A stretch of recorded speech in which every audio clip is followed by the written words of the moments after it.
Balboa Park here in Maryland on a Friday. Keith, how you doing over there? Doing well. Doing Just well. getting situated. I was a bit concerned for you about 15 seconds before we went on air. There was a right. body language and look, but you're fine. I Keith is pulled it okay. off. Keith is okay. We can continue on with this show today. And some nice prices that we had yesterday, Keith. $14.80 in the second race yesterday. A $10 winner in the fourth. A $20.20 winner in the fifth, and a $16.60 winner in the seventh on a sloppy surface yesterday. We graduate to a muddy surface here today, a little bit more sunshine. Let's take a look at that track right now. Gearing up to be a nice day today here in the 60s. Oh, yeah, right in the mid-60s. I think good day today. Tomorrow, right? So weather, a little bit considerably better than what we've dealt with the last couple of days, though. Yeah, unfortunately off the turf. That track right now, we're calling it muddy. I think it's going to head towards good. It's harrowed right now. Right. We'll keep you apprised of the situation on that track surface. But looking forward for a good Friday of racing. Yeah, prices galore yesterday. Yes. And I think the key, obviously we'll talk about it a little bit later, Barbosa with a big run yesterday with a slew of winners. But that win on Looking for Justice kind of just put a jolt into those pick fives. Early pick five, 39.19. Late pick five, 9,816. So play along, and sometimes you just, like Jack Harmon does upstairs, the hammer, 1551, play a number. How about playing the jockey? Sometimes it's as easy as that. And you came away with some prices yesterday, especially with one Jaron Barbosa. And we're going to get some prices today, too, especially since we're off the turf today. But again, wanted to reiterate, in these past couple of days when we've been off the turf, we've had some prices get up there. So this is a great track to play, even though we're not on the lawn at Laurel here today. But let's go ahead into this claiming 25, never win 2. 5.5 originally on the turf, now 5.5 on the dirt. Scratch the 3, 5, 6, 9, 11, 12, 13, 14, and 15. If I could rap, I would try and make a rap out of that, but that was a lot of scratches. And you forgot the 16. 16 and the out. 16. 16's out, too. Yeah, come on, Callie. Get all your scratches straight.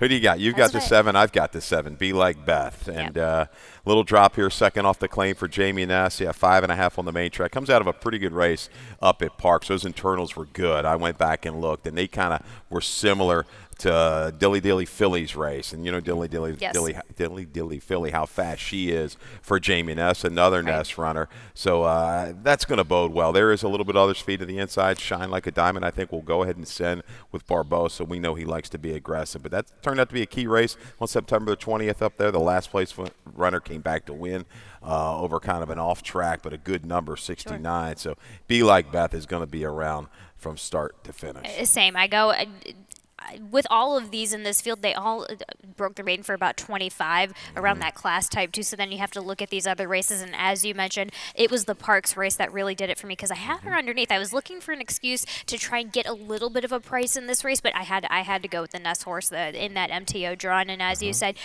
Shine Like a Diamond right underneath. I wish they wouldn't send her. I like this filly just sitting right off of it back when she broke her maiden going the 7. But hey, she's probably Jaron Barbosa on the inside. Probably going to gun for it a little bit, which is fine. And then Dale Capuano's still going strong with his Pimlico to Laurel third manager stat of 26% right now. Yeah, so Dale's kind of set up pretty well right here with Queen Cashmere can sit from just off of it. Yes. I liked her last time at a price. Boy, she loomed large at 11-1. I like the confident boost. Yeah, they were going to try the turf here for 25, but Dale, he might have been looking at weather and just kind of absolutely, and hoping. I think you're going to even see a little bit better finish from Queen Cashmere. Keys up against Fortes, who came back to win. So yeah, there you go. He's kind of loaded here in the opener. I'll go 7-8-2. Just box those two. I go 7. Yep. Yeah, I go 7-2-1-4. I'm glad you had the 8 in. I definitely wouldn't leave that 8 out. I had that one fighting on and off of my ticket. But speaking of tickets, Keith's early pick 4, is coming up right now. Keith, give us the tea. How do these four races go? Just trying. I mean, trying for these pick 4s are killing me.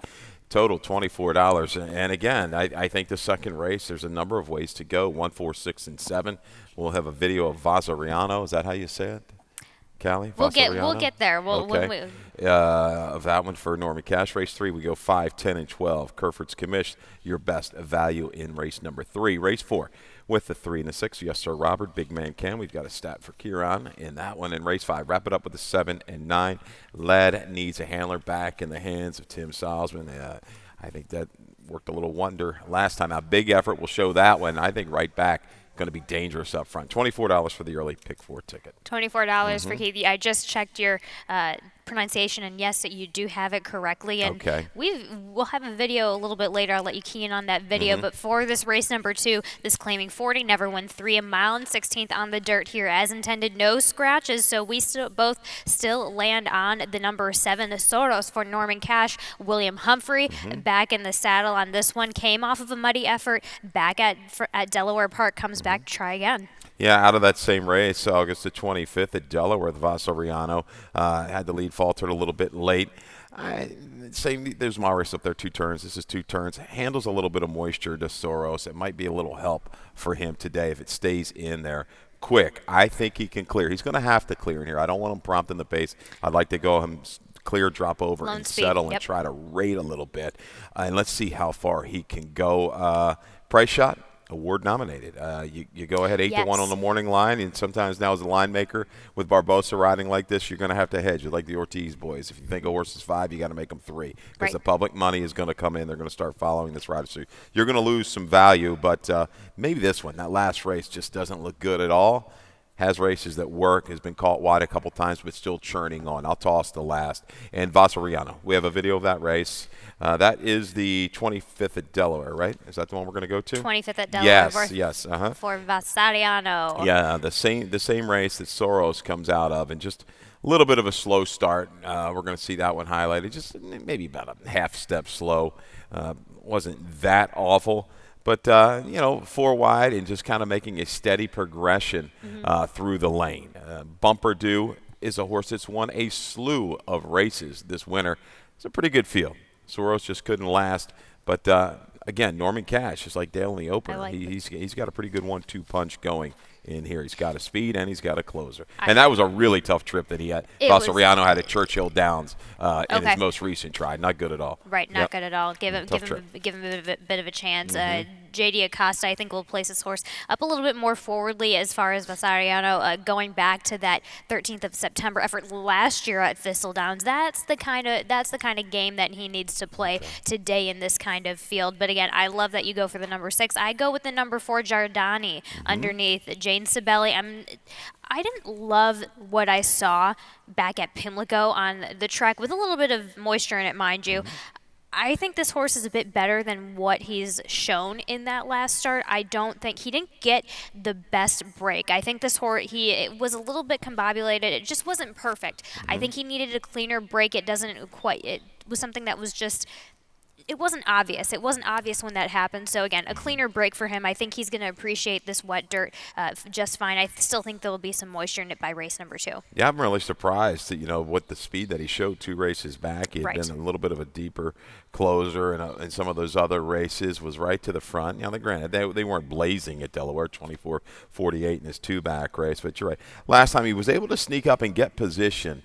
Just didn't follow through against I don't know if I could say that was a much better bunch. Maybe a little bit better bunch in that allowance race. So maybe this little drop back down to 40 to the tag will get him over the top today. Keith Fusel, 7.614. I go 7.465 in that race. Race number 3 is that maiden 20, originally on the turf, but now we're at a mile here on the dirt. You land on the number 12 Block Party for Kieran McGee with the blinkers on with Horacio Caramanos on. Yeah, first time dirt, cheek pieces off, blinkers go on.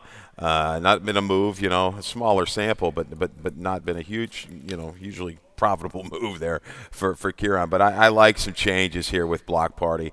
Obviously, Mrs. Maisel is going to be the favorite with Barbosa. He's proven at the distance, but I know Block Party should be able to stay. And I look back at the breeding. Obviously, Mucho Macho Mans, they can run pretty much on anything. Bottom side, you've got a half brother, Group 1 winner on the dirt in Peru. So there's some dirt form there. Maybe we're reaching a little bit, but I'm just looking for a little bit better value. I think Block Party with the blinker, she can kind of get up there and prompt the issue because Mrs. Maisel, you don't want her to get away with it pretty easy up front. You're going to have to keep her honest by the time they turn for home. And I mean, he's going to be chasing for it, which is why I have him on Oh Miss Maisel on top, just due to that fact that Barbosa is just going to be flying out of those gates. I think, especially coming out of the 10 post, has plenty of room. It being back in that shoot for the 1 turn mile here. So I think just that setup alone right there really sets up well for this. I put the number 4 underneath. Time goes fast for Cal Juarez. JD Acosta takes the ride on this now. First time we're seeing this horse on a wet dirt, assuming that we still have a wet dirt by race number 3. But looking back at that 14th of November race last year, going this distance, we're at a little bit of a different horse now. Slowly but surely got some time off, came back in May of 2022. We're getting a little bit of a different horse. So I'm just at 9-2. It's fair enough. I think 9-2 is going to be a bit generous by the time the gates open, so hoping for just a little bit more of a price on that one. And we'll see what you get there. It's going to be first Lasix on the dirt. Only tried the dirt one time, right? But did not have Lasix in its lone start on the main track. Kerfoot's commish, a little interesting to me. A little bit of an early move after maybe a little bit of sluggish break at Colonial on the turf. Now stretching out a little bit of a sprint lean into breeding, but there is dirt there. The full brother 4 for 17 on the main track and did top out at a 79. So maybe a sneaky little price play with Thais Liapastina, who got a win yesterday, right? Yes. With our little Lacey, shot there, Liquidator. Right? Yes. Yeah. No. That was a Lacey Gaudette horse. Didn't she win with Liquidator? Linda Albert? Give me a second. I thought it was Linda Albert. There we go. Yeah, there we go. yeah, I knew it wasn't that. There we go. Began that with was an your L. price. It began with an L. That's where it got me. But Liquidator with Linda and Thais Liapustina. So 3 L's right there. But race number 4 starts the Rainbow Pick 6. I got a ticket lined up for you guys. A $43 ticket. Nothing too crazy. 3 wide in the opener. I took a note from you yesterday, Keith. You got a nice win with Atomic Man horse over a wet track. That's where I win as well with my single in the 12 and race number 5. Race number 6, Cash Rocket is more fit, but Invective, who is trying 2 turns for the first time today, did an excellent off-going performance last time out. Race number 7, the maiden claiming is a bit more wide open than you think, and Keith and I will get to that as soon as he has the 3 on top in that race. I have the 7. Race 8, a bit of a toss-up, so why not 3 wide there? Super interested in Arbiza Boss, Red Hot, Dio DeVico, Barn, and in race number 9, 2 out of the 3 have decent breeding, suggesting on the dam side that the wetter ground will be okay, but we may have a drier track by then, and even still then, I still have faith in those horses. A nice $43.20 ticket to get you started, which starts. We do have a carryover, by the way. We have, I think it's about 6, when I left yesterday, it's about 6,200 going into this Rainbow Pick 6, so pretty interesting setup, I think, for the ticket. But race number 4, claiming 8. 5.5 on the dirt with the scratch in the 1. No fooling, dude, which I liked. But you end up going with Big Man Can 4.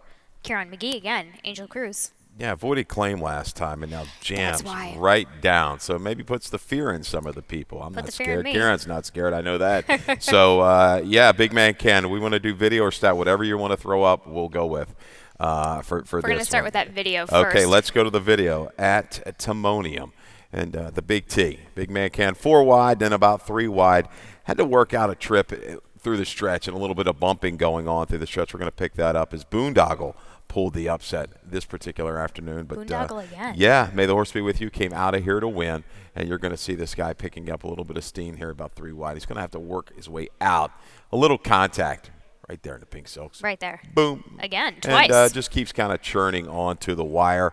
There is some speed. Some of the speed is scratched out with No Fooling Dude, who's going to really kind of have to set sail from the inside and join Yes Sir Robert. But I think there's going to be enough flow for Big Man Can to stalk and pounce and win over this racetrack back in August. So 1 for 1 at Laurel. Here's a stat for Kieran. Last 3 years on the dirt, 7 for 15, 47%, 11 for 15 in the money. Second off of a claim in this kind of drop, a 50% or more drop. ROI 217. So I'm not terribly concerned. Maybe check him out on the track, but there's going to be flow. Yes, Sir Roberts, quick. The Cairo Kid likes to go. Royal Thunder, speed, Battle Bus. He's shown it in the past. Will he bring it back on the main track? We shall see. So Big Man Can to kind of track and go by. Yes, Sir Robert, good form. Farrier Barn, and now back rolling along in Maryland. It seems a good couple of weeks for him.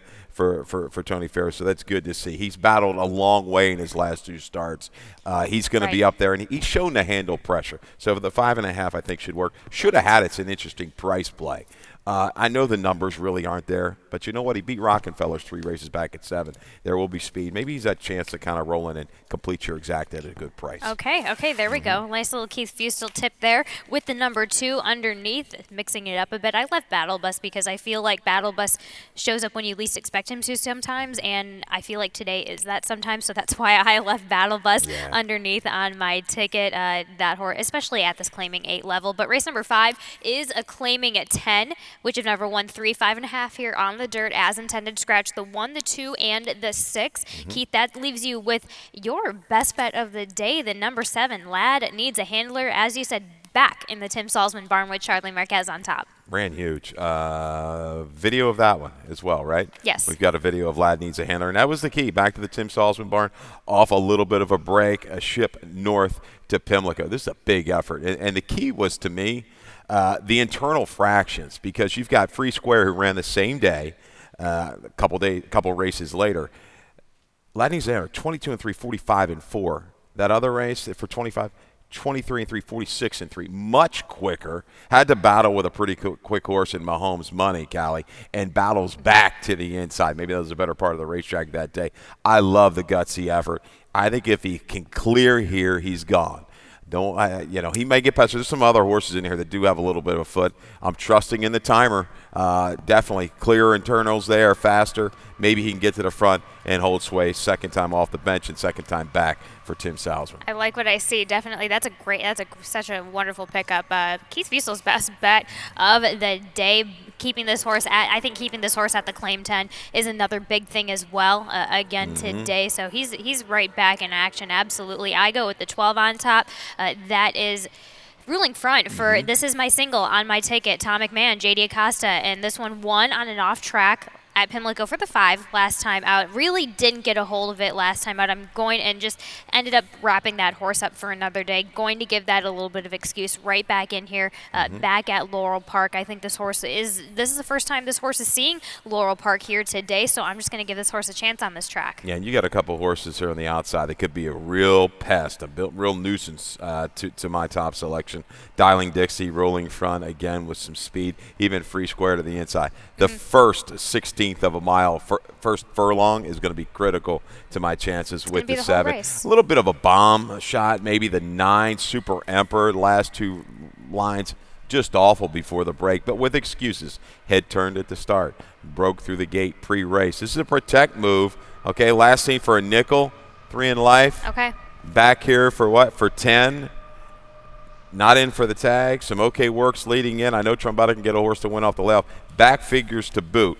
Maybe we'll get a rating trip out of this one and try to rally into it, because there will be some flow. Yeah, exactly. He'll have some pace to flow into this. He was able to make a nice move. If you go 3 back in January, he was mid-pack, even further than that, going around on the backside, and then he made a nice move before he faltered out, wasn't able to really get a hold of it going on from there. But that's going a mile and 16th. We're at 5.5 now. I know. He's got races on the go back that do work, so we'll see.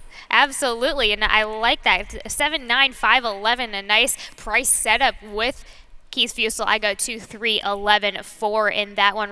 Before we get into race number 6, we're going to take a quick commercial, and we will be right back. We're ready for the start. They're off.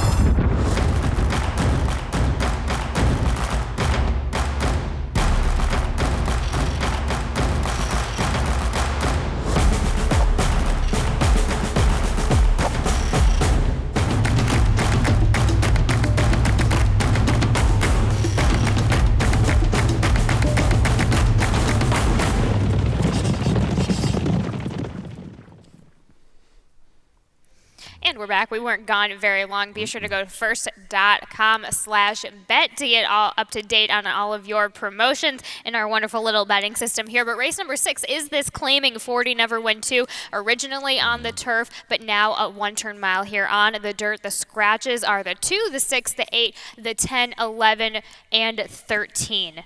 Keith, that leaves us both agreeing on this race in the number 1 cash rocket for Brittany Russell and husband Sheldon Russell on top, having a win last time out. Got the same exact here. 1-3, 3-1. Yeah, Cash Rocket, I don't think they're disappointed at all that this race came off the turf. back to the main track because you go back, this horse has dirt form. A little interesting, though, some of the numbers, and the horse was in for 30 last time. So I don't know if you can completely trust Cash Rocket, but I go back to his race back at Oakland. I know we're going way back. We are. Of 2021. There's top 2 finishers, Mr. Wireless, Stiletto Boy. They went on to be like graded stakes winners. Right. What a good field. It was close enough. That was a 94 winning buyer that afternoon. Transferring back, I think will be kind of put into position early. Maybe Invective goes to the front. I like that race last time. I think this Loved horse it. going back, breeding suggests can handle a stretch out. The mother won long going on the turf, but it was a determined run, reeling in the speed of Take Charge 2 last time. I think the mile is going to work for this one. I look at that second off of a layoff, this kind of layoff, 43%. Smaller sample, only 14 runners, but that's pretty big for Jane Sibeli. So I'm 1-3-3-1. Federal Offense has done well. Definitely some issues. Had some trouble out of the gate last time. Was forced out. Right. Had to recover. Decent run before flattening. I'll use that one in there as well. We both have a consultant underneath as well, Bob Caceres. Caramano's trying back, staying on the dirt here today. This is just a barn that's on a roll. He's been short sampling, but second after the claim, 27%. 3 for 11, a second and 2/3 to add to that. Also, his horses are running well from Pimlico to Laurel. They're still keeping that form, and he's able to transfer. He's able to pick where these horses can still run if it's not a turf event. He's at 20% short sampling. Third manager stat from turf to dirt here today. Yeah, I mean, worth a shot. This horse has held okay form. He's had a couple tough trips. Breeding suggests, there's some dirt in the family. There is a dirt winner there, so worth a shot here against a shorter field. Against a shorter field, we also add in the 9 and the 12 underneath. But race number 7 is this maiden claiming a 45, 6 furlongs on the dirt as intended, with still a scratch of the number 5 in Noble River. But we've got Keith Fustel's value play of the day in the number 3 Silver Patron for Kenny Cox. Yeah, let's go ahead and show the video of that race. We've got a couple horses coming out of there. Shack in the Box, Order of the Kettle, who could definitely be favorite in here for Brittany Russell. But Silver Patron showed some speed, showed a little foot, was kind of caught up there in between horses, dropped back around the turn and looked kind of hopelessly beaten. We're going to pick this up, up towards the lead, but comes back a little bit late. You're going to have to, you see it a little bit more. You're calling the charts. The normal fan, they're not watching races maybe as close. But this was a good effort. I called it a rebid. Yeah, it only shows like a gain of a length through the final furlong, but shifted back off the inside, finished up with interest. So maybe just lost focus early on into the turn, caught in between. But the blinkers go on today. I want to see this horse go, and let's hopefully he can kind of stay focused and maybe control things up front. I think Green Beans with the blinkers on might be one that shows some speed. That horse is half to a really good horse, and Just Call Kenny. That was a stakes winner. Versatile, could win short, could win long. So maybe the 9 is a threat at a price up top. I will use the 9 in exactas, but Shack in the Box, trouble last time. Order of the Kettle, same thing, trouble, but finished quite well out of that race. You saw the finish from the 7 there, so little price play with the 3. You saw the race on the 7, and the winner of that race, no chance. That horse, I think that horse is going to end up being a nice horse. It took him a couple of tries to get the lightning bulb going on in his head. So that winner and no chance for the Jerry Robb barn, better than what you see. That was just a light bulb moment that went on there. Order of the Kettle, we just saw, as you talked about. I also have the number 6. We talked about this number 6. Just a rough race. Just interesting. There's just a lot of horses coming on. A lot of horses coming on the upswing. It's Viper on the inside. You just can't leave a Brittany Russell horse off of the ticket as well. So again, there's a lot going on in this race. The one, it's Viper you mentioned, trained by Brittany Russell, the Elkstone group. Half the Jester Calls No Joy. You remember her.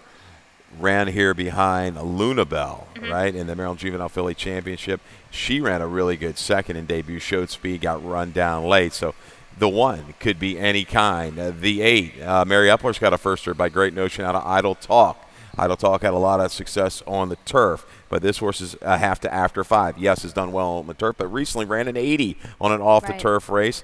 The 10, Caramanos, who had been riding Shack in the Box, goes outside. So 7th race looks like a spread race to me. Maybe the 3 is a price to take top and bottom with a couple horses. I thought Shack in the Box tried hard, improving type for Damon. Gotten a little bit of a jackpot there late, but I think he's moving in the right direction. Good race 7. Good, a lot of different ways to go in race number 7. Race number 8 is that claiming 40 for the 2-year-olds, 5.5 on the dirt as intended. Keith, you land on the number 1 Grand Escape for Robbie Bales, coming off of a tough go, a bit ambitious last time out at Pimlico. Yeah, well, Super Chow held us out with Johnny Z from Albany in that optional claimer. So back to the 40 here today. We've got video of that last race on the 10th of September. Over at Old Hilltop, and it just went wrong from the start, right? A little bobble, a little bang, and there's another little bounce around and a little pinballing going early. Yeah. So that was enough. Even a slight steady, and especially the horse to the inside of it had to steady as well. So I'll give it a pass. And it's shown speed on the page. Ran well down in that stake at Colonial, showing speed. Let's go ahead and send from the inside rush and see how far we can go. Arby's the boss. That was a good effort last time. Was taken out wide, rushed up, made the bid, dueled, and drew clear. Yep. Out of that field, Noah Chance came back to run a good fake. So I think Arby's the boss, definitely benefiting off of that race, has improved in his 2 starts. I think he's going to be sitting perfectly poised to pounce from just off the pace. Correct. That's exactly what I went off of under that. But we both have Cavalry Command for Tim Salzman underneath. That one again.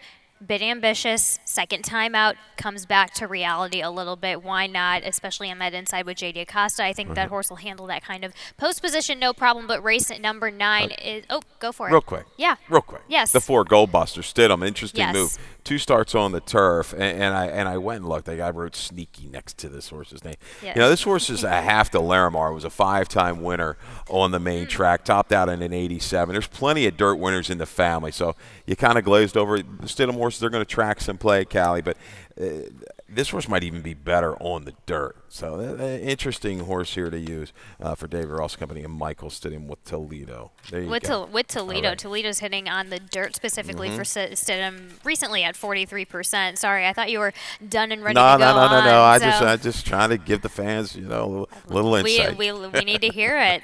Race number 9 is a maiden special way to scratch. And the 1, 2, 6, 7, 8, 9, 10, and 11. That leaves us with the 3, 4, and 5. We both land on the number 4, Skipper Sue for Brittany Russell. Sheldon Russell out of a street mate. Yeah. Yeah.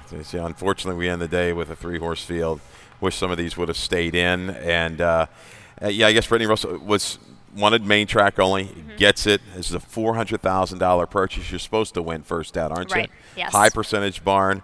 And this one's a half to a pretty good runner. Bell's the one. You might have heard of her, the multiple greatest stakes type sprinter for Neil Pessin. 2 debut winners in the family. Should be set to go. Right. That's all I'm telling you. And the 5, another one, 2 starts on the turf, but there's dirt there in this family. The 5, La Sabrina. The mare, I think she topped that. She won a 3 other than at Laurel, I believe, with a pretty good Laurel or Pimlico with a top buyer 87, so should be able to handle the main track. Should be able to handle the main track, no problem. And that's it for our 9-race card here today off of the turf. We've got a couple of talking points to bring up from yesterday.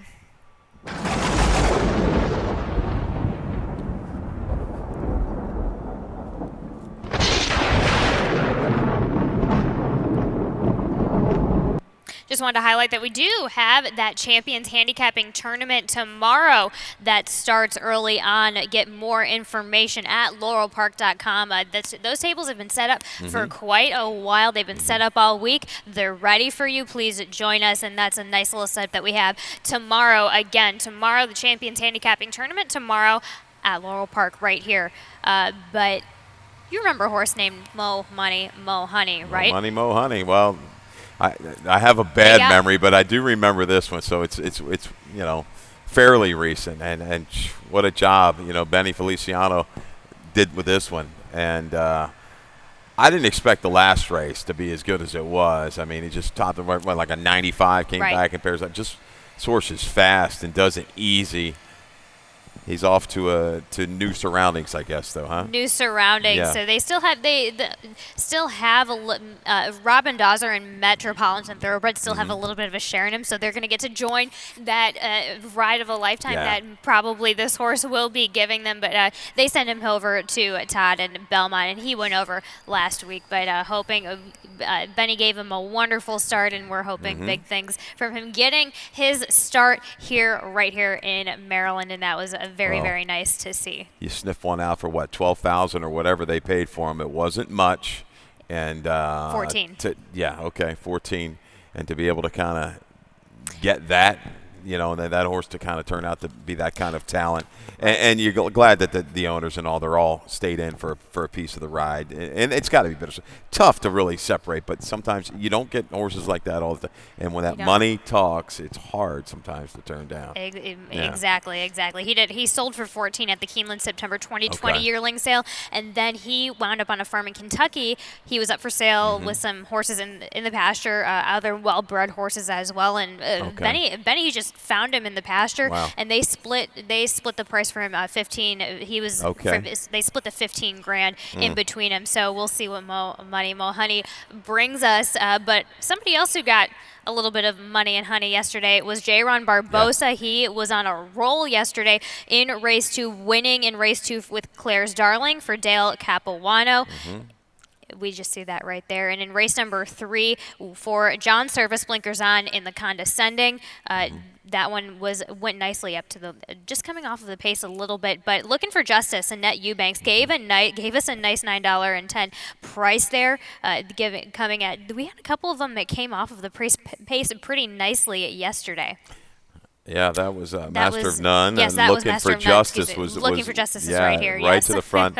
This one is the one that's really surprised me. I thought Master of None was going to run well yesterday and did, but this one here, this was the one that just kind of blew up, and boosted all those pick fives, the early and the late. We talked about it. Early pick 5, 3,900. Late pick 5, over 9,000. So play along, and this can be an intimidating game when you open up the track program or your daily racing form and you see all these numbers, you get confused. Right. But sometimes you just look on the right, follow a jockey, get a couple of them that you like, you kind of follow and get to know their styles, and and their percentages are right there for you. So see what fits. Kind of take some of the guesswork out and all the handicapping. Barbosa's kind of fitting everybody's style right now, so that'll help you out just a little bit. But what also might help you out is Keith Fustel's best bet and value play of the day. Keith Fustel, your best bet is Lad needs a handler back in the Tim Salzman barn. Yeah, let's hope he can show that same speed that he showed last time in the heart. He was dead game, tried to battle back, almost got there. He will have some pressure. There's no doubt about it. Some to the inside, some to the outside. So that start in the first eighth of a mile, if he can get clear, I think he goes a long way in here. Value shot, race 7. We talked about every racehorse in that race, right? Every horse looks like it has a chance. Right. The firsters, some well-bred firsters. But Silver Patron has had a couple races under his belt. He ran into a really good horse at Timonium in debut and lost weekend. He's come back to run big in the stakes of Delaware for Dale. Last time, up, back, up again. The blinkers go on. Let's get everything focused. Hopefully he can be a factor from start to finish. A little bit of focus with the blinkers on. Morning line, 8 to 1. Keith Fustel's got your value play of the day right there. He's usually pretty spot on with those. And we are going to check in with Dave Rodman right now for changes and scratches. All right, good luck.